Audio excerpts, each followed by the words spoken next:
산 소망이라는 주제를 가지고 말씀 나누겠습니다. 사도 베드로는 우리에게 산 소망이 있다고 말합니다. 베드로가 말하는 산 소망은 과연 무엇인가요? 베드로는 네로의 탄압으로 죽을 거 알면서 유언처럼 베드로서를 씁니다. 곳곳에 베드로가 죽게 될 것을 성령을 통해 알게 되었고, 그러면서 베드로서를 기록하고 있습니다. 그럼 베드로가 남아있게 될 아시아 교인들을 염려하여 베드로서를 썼습니다.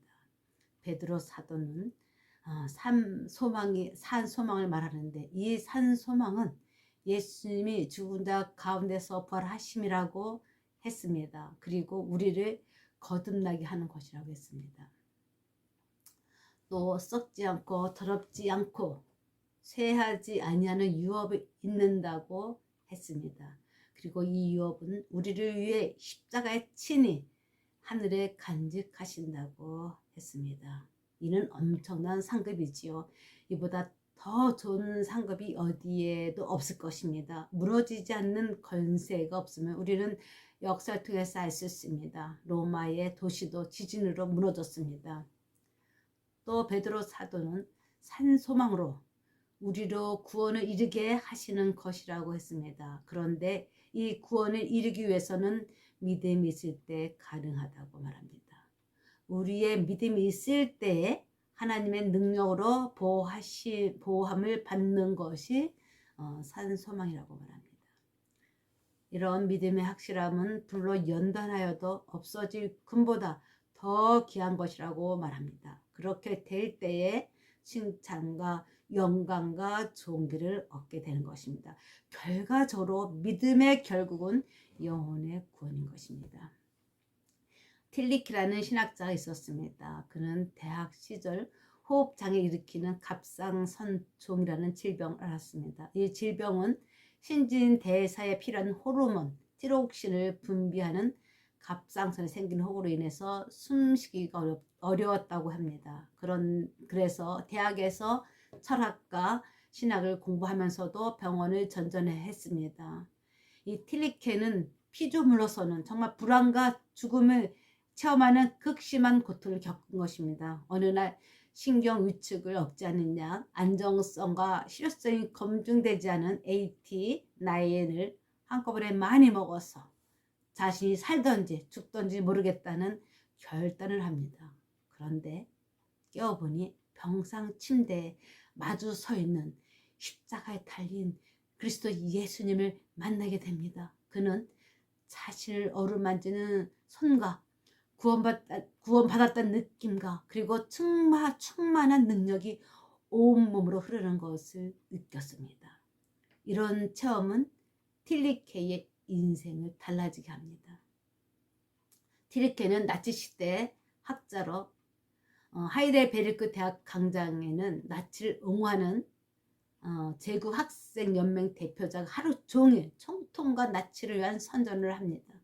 신학부 학생들은 이 강기에 눌려서 아무 저항도 하지 못했습니다. 틸리케는 곧 닥칠 전쟁과 재앙의 어두운 그림자를 감지했습니다. 그는 다음날 아침 강의 시간에 지금 조국을 광기로 몰아가는 나치 독일을 비판하는 신앙과 건전한 이성이 투영되는 보이지 않는 독일을 역설합니다.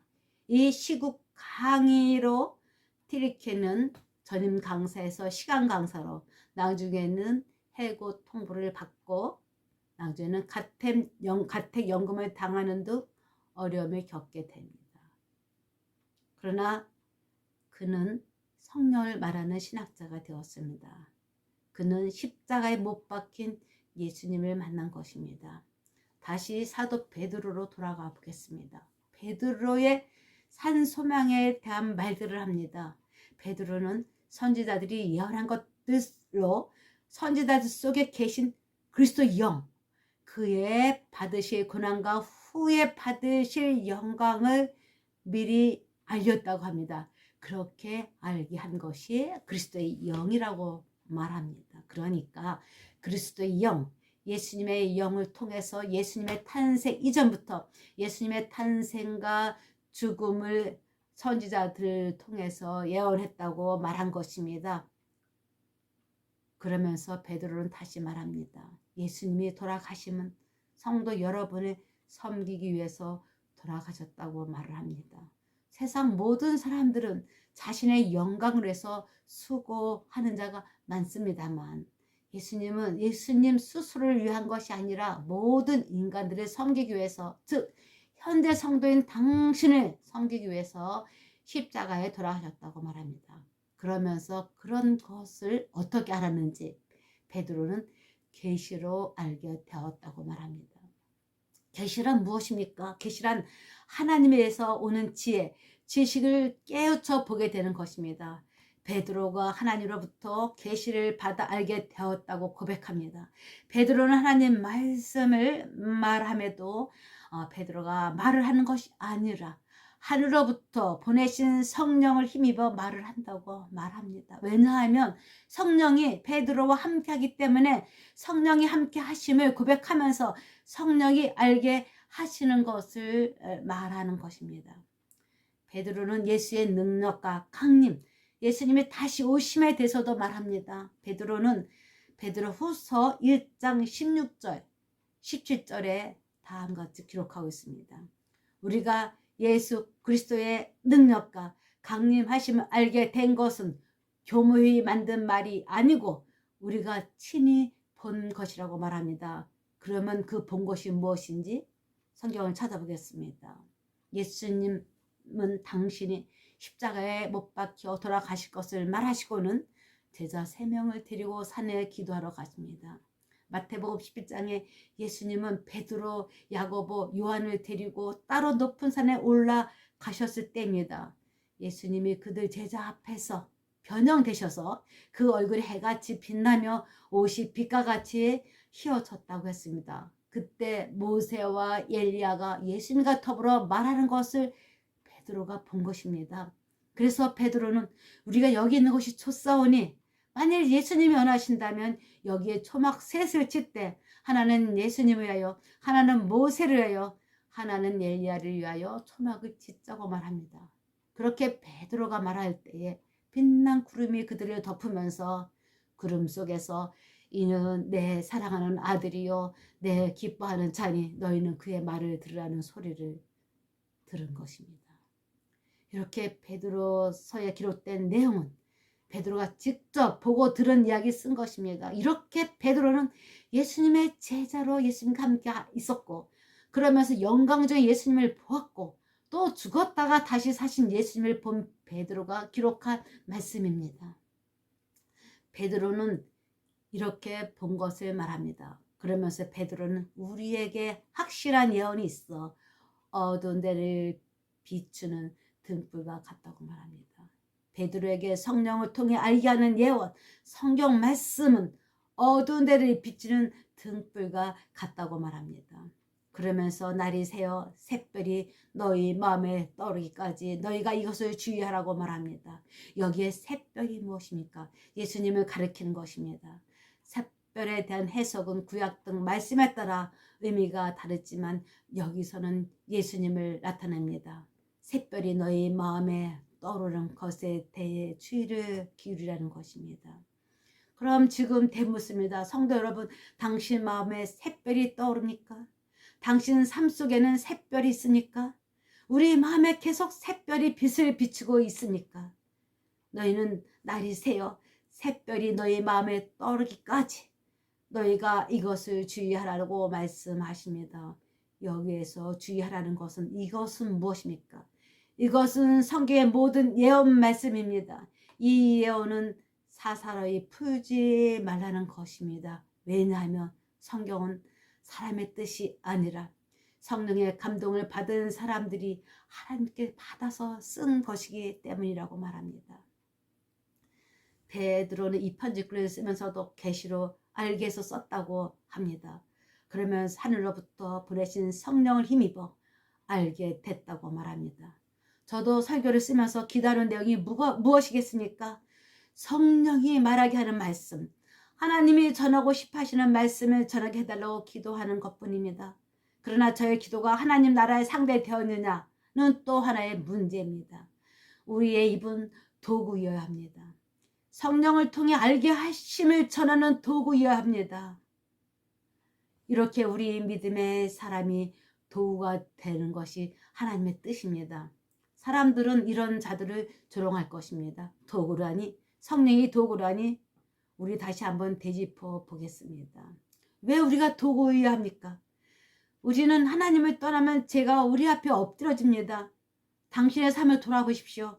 하나님을 떠났을 때 당신은 무엇을 생각했습니까? 불안했습니까? 우울했습니까? 낙담했습니까? 짜증이 납니까? 비난했습니까?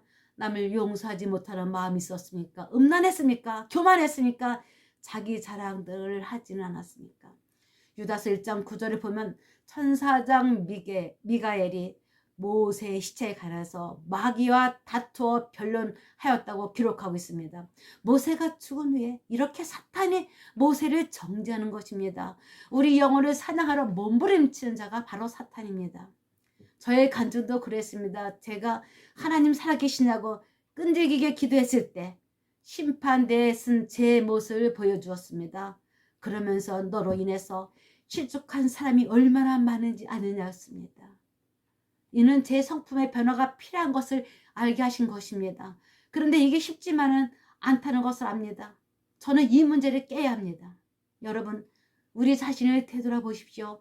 기도하시면서 나의 심령을 들여다보시기 바랍니다. 나의 심령 속에 예수님이 살아 계신지 돌아보십시오. 저도 하나님 제 삶을 성령이 인도하게 해달라고 기도하지만 쉽지만은 않은 걸 알 수 있습니다. 성령이 함께하지 않으면 사탄의 미혹에 빠지기 쉽습니다. 성령은 우리 속에 거룩한 성품이 없는 것을 알게 하십니다. 베드로에게 성령이 알게 하셔서 말씀을 기록한 것처럼 성령이 우리 속사람도 알게 하십니다. 그래서 성령으로 기도하셔야 하는 것입니다. 성령으로 우리 심령을 주관하도록 기도하셔야 합니다. 우리에게 하나님의 성령이 역사하는 가운데 있다 할지라도 사탄은 늘 우리를 미혹하여 우리를 넘어지게 하려고 잔머리를 씁니다. 예수님이 40일 금식기도 하셨는데 사탄이 따라붙어서 조잘거리면서 예수님을 미혹했습니다. 우리가 기도할 때에, 우리가 능력 받았을 때에 우리로 교만케 하는 사탄이 와서 주절거리는 것입니다. 우리가 기도할 때에, 우리가 능력 있을 때에 사탄이 당신을 넘어뜨리기 위해서 미혹할 것입니다. 우리가 세상 다하는 날까지 사탄이 우리를 미혹한다는 것을 아시기 바랍니다. 그래서 하나님의 성령의 불길을 우리 가정을 지키도록 기도하시기 바랍니다. 사탄이 가게를 타고 내려가는 저주의 권세를 끊으시기 위해서 기도하시기 바랍니다. 가게를 타고 내려가는 저주의 권세는 성품으로도 나타나고 질병으로도 나타나며 다양한 모습으로 우리를 실망케 하는 일들을 하게 합니다. 우리 옛사람이 살아나게 하는 일도 사탄이 하는 일입니다. 우리에게 쓴뿌리를 주어서 우리를 넘어지게 하는 일도 사탄이 하는 일입니다. 하나님이 하시는 일을 그르치게 하는 일을 사탄이 하는 것입니다. 우리 가정에 사탄이 역사하지 못하도록 기도하시기 바랍니다. 오늘 말씀의 산 소망은 예수님이 죽은 자 가운데서 부활하심이라고 했습니다. 그리고 우리를 거듭나게 하는 것이라고 했습니다. 거듭남의 산물은 무엇인가요? 사랑의 열매가 혹시 아닐까요? 성령님이 우리 가운데 내재하실 때 가능한 성품들은 아닐까요? 고린도전서 13장 4절부터 7절을 읽어보겠습니다. 사랑은 오래 참고, 사랑은 온유하며, 투기하지 아니하며, 사랑은 자랑하지 아니하며, 교만하지 아니하며, 무례히 행치 아니하며, 자기 유익을 구하지 아니하며, 성내지 아니하며, 악한 것을 생각지 아니하며, 불의를 기뻐하지 아니하며, 진리와 함께 기뻐하고, 모든 것을 참으며, 모든 것을 믿으며, 모든 것을 바라며, 모든 것을 견딘다고 했습니다.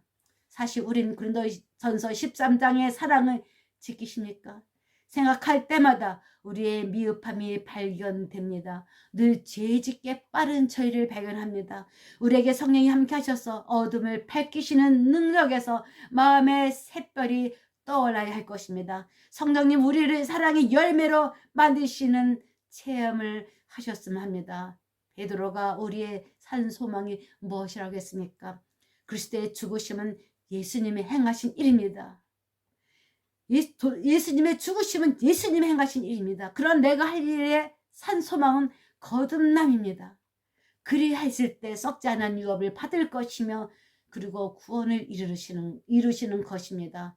그러나 구원은 믿음이 있어야 한다고 전제합니다. 오늘 당신의 마음속에 샛별이 떠올라 당신의 삶을 그리스도 예수님이 인도하게 하십니까? 그렇다면 당신은 예수님이 십자가의 죽으심으로 당신이 거듭나게 되는 것입니다. 그것은 성령이 당신을 인도하는 삶입니다. 그래서 당신은 도구가 되어야 합니다. 하나님의 도구가 되어야 합니다. 지금 묻습니다. 당신은 성령이 일하게 하시는 도구이십니까? 당신은 하나님의 종이십니까? 마음의 샛별이 떠올라 당신을 인도하게 하시는 하나님의 종이십니까? 우리에겐 거듭남의 체험이 있어야 합니다. 우리는 그리스도의 향기로 거듭나야 합니다. 다 같이 기도하겠습니다. 살아계신 하나님, 우리에게 산 소망이 있습니다. 그리스도의 죽으심과 우리의 거듭남입니다. 우리를 돌아볼 때마다 하나님 우리의 거듭남이 없는 것을 아음에 하나님 성령을 통해서 우리의 거듭남이 있게끔 도와주시옵소서. 고린도전서 13장의 사랑이 우리를 통해서 이루어지게 도와주셔서 우리를 보는 사람들마다 저 사람은 믿음의 사람이라 사랑의 사람인 것을 알게 도와주시옵소서. 그래서 우리 마음속에 살아계신 예수님이 나타나서 우리 마음속에 샛별이 빛나는 그런 삶을 살게 도와주시길 사랑이 마신 예수님의 이름으로 기도드렸습니다. 아멘.